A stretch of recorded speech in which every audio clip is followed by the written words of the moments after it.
Hello and welcome to our tutorial on how to add positions with manually added employees in the staffing section of Decision Critical.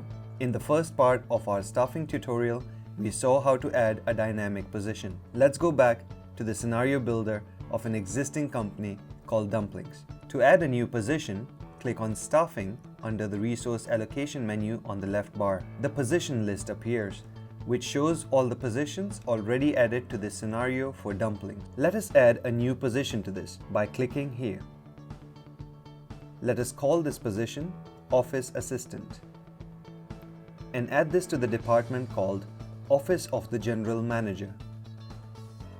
The resource card window appears with rules specific to this new position. We realize by clicking on Position Settings that by default, the system assumes a newly added position needs employees to be added manually. We can change this to a dynamic position by clicking here. But for now, we leave it as it is because we are adding a manual position in this tutorial. Back at the resource card window, we can assign a salary to this position. And notice that the system calculates the payroll tax and the total amount paid.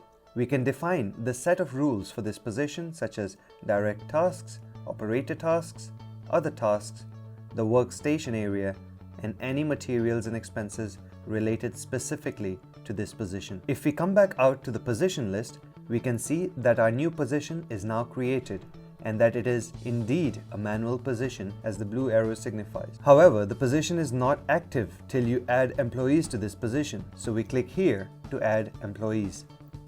Suppose we need 5 office assistants at the start of the scenario in January 2018 and we need another 10 in June 2020.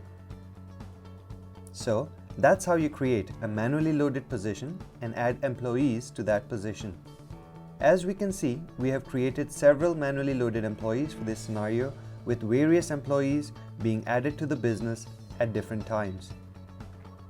Remember, for dynamic positions, we don't have to add employees since the system adds them automatically based on the business needs. Decision Critical has the flexibility of adding employees manually to a dynamic position. Let's manually add employees to the dynamic position wrapper using the Quick Add button in the upper right-hand corner of the position summary. We add 75 wrappers to the business at January 2018. This means that the business will have 75 wrappers on January 2018 regardless of business needs. When we come out to the position list, we see that the wrapper position arrow has changed to gray. This shows us that this position is a hybrid of dynamic and manually loaded employees. In other words, the gray arrow reminds us that this is a dynamic position with some employees added manually. Let us go to the employee list of retail promoters by clicking here. As we can see, the business plans to add 6 retail promoters between January 2018 and January 2022. Notice these 2 icons next to each employee on the list. Clicking on the first icon displays the employee card for this employee. The employee card is identical to the position card we saw earlier and has all the rules that were defined for the position of retail promoter. But perhaps we want a different salary for the promoter joining in January 2020. We can do this by going to the employee card for this employee and changing the salary. Or maybe we expect to pay the promoter who joined in January 2018 to receive a higher salary than usual in March 2018.